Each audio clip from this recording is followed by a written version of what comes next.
Hi there. So the idea is that Quran obviously is all authentic. There's no question about that. All been transmitted by authentic sources.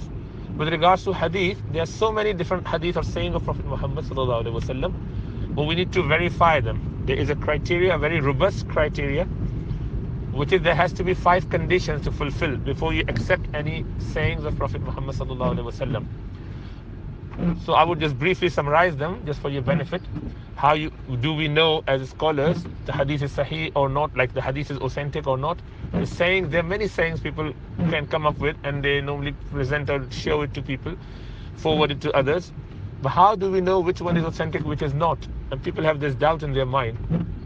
So there is a criteria, which is 5 conditions needs to be fulfilled. Number 1, there has to be continuity. Means if I mention a hadith saying that this is what Prophet Muhammad sallallahu alaihi wasallam said, I must have a chain of narration going all the way back to Prophet Muhammad sallallahu alaihi wasallam. So I would say I heard it from my teacher, and I would mention his name, and he should be known.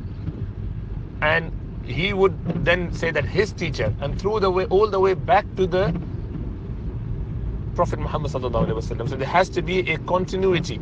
If there was any break in the chain, the hadith is considered weak. It is not sound, it is not authentic. So for authenticity, there has to be an unbroken chain going back to Prophet Muhammad sallallahu alaihi wasallam. Okay, so that's first. This is what we call isnad. Isnad means chain of narration. Second is, the person who is narrating must be trustworthy. How do we know? We need to know that through the references. So normally there is a recommendation from people. As you get for your job recommendation, your testimonials, they have to have at least majority or quite a few people living around them giving them the same testimonials. So they have to have a good testimonials by the authentic people. Thirdly, they should have a very retentive, precise memory. Their precision in knowing and remembering things. They can't even say, oh, you know what, I feel maybe. No, it has to be very clear that this is what exactly I heard from Prophet Muhammad sallallahu alaihi wasallam, for example, or whoever I heard from. So there has to be a very retentive memory. So if they develop dementia afterwards, then you need to make sure that they're saying before dementia is proven. If you can't prove that this particular saying that he is attributing to Prophet Muhammad sallallahu alaihi wasallam, whether it was before his dementia development or was it after that. If we can't decipher that, we would consider that to be weak. It has to be proven that he said those words before he became demented. And if we can't, then his hadith would not be accepted. So that person is considered a weak narrator.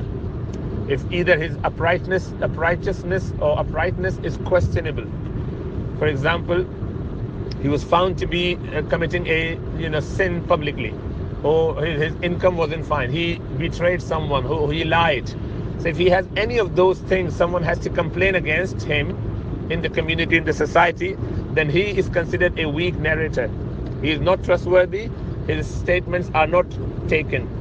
Even if say that, oh, this is a saying of Prophet Muhammad, we would not take it. Why? Because he is not trustworthy from that angle, or his memory is not good. So those 2 attributes should be there after the chain of narration. Then the third, this is 3 already done. Fourth one is that the hadith or the saying hasn't got any hidden defect in it.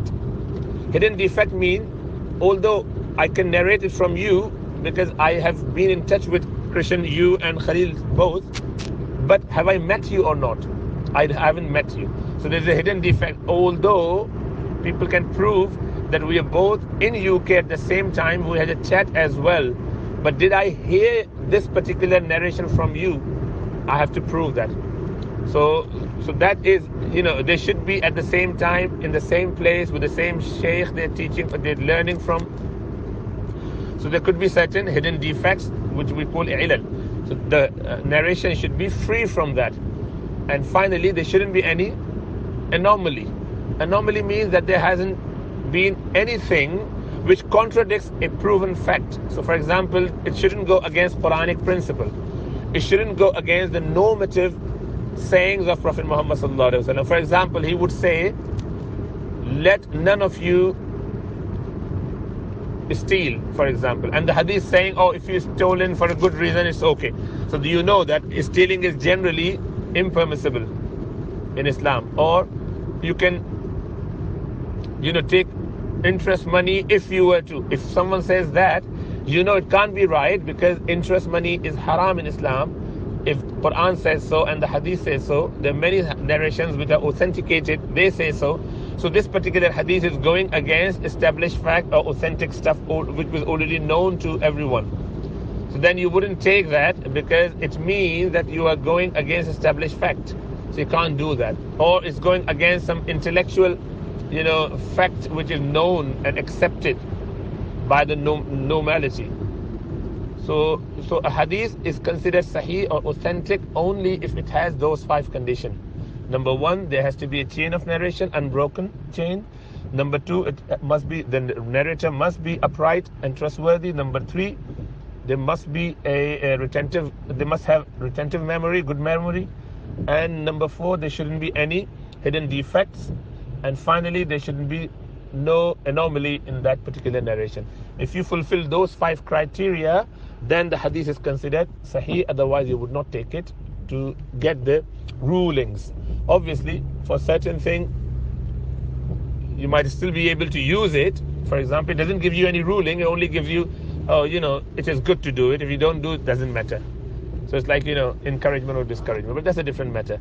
So generally, how do we know? So I would believe the hadith which are for rulings authentic, correct, rightly attributed to Prophet Muhammad. Otherwise, people have created and fabricated so many narrations to fit their purpose, to feed their purpose, to get some benefit, because this is how they would, project their ideas. So obviously people would create in the name of Prophet Muhammad sallallahu alaihi wasallam many things. These are all fabrications. So you do not take those fabrications, and you only verify them by having those 5 strict criteria, robust criteria. And this is how we identify. So I would obviously take those narrations which are authentic, or they could be taken for different reasons, but there has to be a very strict criteria to be followed anyway. But that's a detailed matter. I would leave it. Maybe, hopefully, if you have any question on this, we can discuss that afterwards.